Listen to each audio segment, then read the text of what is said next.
আজ প্রচণ্ড শীত অপেক্ষা করেই চলে গেছিলাম বনপাইল বাজারে। কথা হলো কুদ্দুস ভাইয়ের সাথে। এদিকে আমাদের সানাল চাচা মূলা বিক্রি করছে, মূলা আনছে, সাথে লাল শাক এনেছে। কথা হলো তার সাথেও বাজারের ব্যাপারে। চলুন বাজারের দিকে যাই। এবং আসসালামু আলাইকুম ভিউয়ার্স, সবাই কেমন আছেন? সবাইকে শুভ সকাল। আজকে প্রচণ্ড শীত ছিল, সেই শীতকে অপেক্ষা করে আমি বাজারের দিকে যাচ্ছি বাজার করার জন্য। এটি বনপাইল কেন্দ্রীয় জামে মসজিদটি 1929 সালে অর্থাৎ ব্রিটিশ পিরিয়ডেই নির্মিত হয়েছে। এছাড়াও আমাদের বনপাইল গ্রামে আরও 5টি মসজিদ রয়েছে, তার মধ্যে একটি মসজিদ রয়েছে নির্মাণাধীন, সেটা আমাদের বনপাইল দাখিল মাদ্রাসা সংলগ্ন মসজিদটি, সেটা তৈরি করা হচ্ছে। আজ সকালে প্রচণ্ড পরিমাণ শীত পড়েছিল, রাস্তাঘাটে তেমন মানুষ নেই। বাম পাশেই রয়েছে আমাদের শ্রদ্ধেয় আতর স্যারের বাসা। আমরা ধীরে ধীরে বাজারের দিকে এগিয়ে যাচ্ছি। দেখা হলো রফিক ভাইয়ের সাথে, ওরফে রহিস ভাই, তিনি মুরগি বিক্রেতা, সেই সাথে তার একটি কাপড়ের দোকান রয়েছে। সবাই দেখতে থাকুন। এখন আমি প্রবেশ করব বনপাইল বাজারে। এইমাত্র প্রবেশ করলাম বনপাইল বাজারে। এটি আমাদের ফিশ মার্কেট, বনপাইল বাজারে ফিশ মার্কেট। সামনে দেখতে পাচ্ছেন আমাদের বনপাইল বাজারের মার্কেটটি। এখানে কাঁচামাল উঠে থাকে, বিভিন্ন ধরনের কাঁচামাল পাওয়া যায় প্রতিদিন সকালে। আমি প্রথমে চলে গেলাম কাঁচামালের দোকানে। মরিচ কত করে?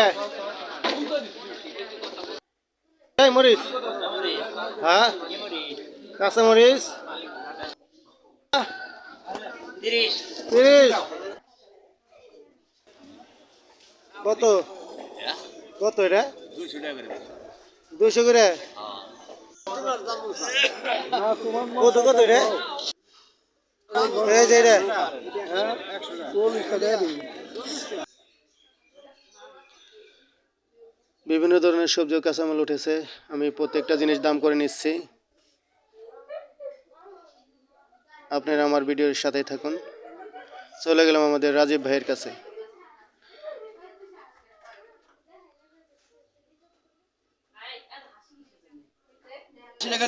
কত? 80 না? 60 টাকা দেই। একটি কত 80 টাকা দাম। 60 টাকা ওনারে কিলো হইলে ভাই। সকল পরিচিত মুখের সাথে দেখা হলো। দাদা স্যারেটি কত? 30।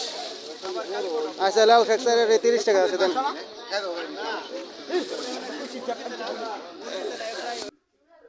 কত জানি? 3 দেওয়াই দাও বান্ধব। বড় বড়। হ্যাঁ,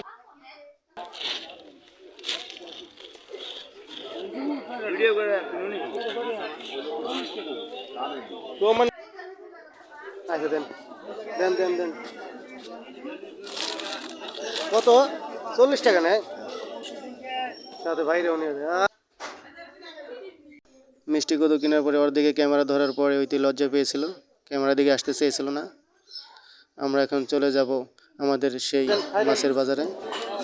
দেখা হলো জাহিদ ভাইয়ের সাথে। গুড় কত করে বিক্রি করেন?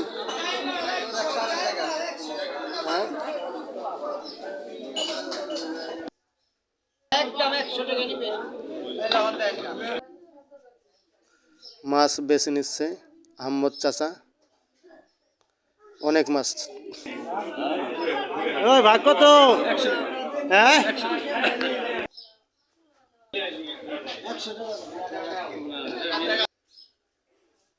সকলকে ধন্যবাদ ভিডিওটির সাথে থাকার জন্য, প্রথম থেকে শেষ পর্যন্ত দেখার জন্য। আবার আসবো নতুন কোনো ভিডিও নিয়ে, আপনারা আমার সাথেই থাকবেন। ধন্যবাদ সবাইকে। হাই গাইস, আজ এ পর্যন্তই। সবাই ভালো থাকবেন, সুস্থ থাকবেন। আল্লাহ হাফেজ।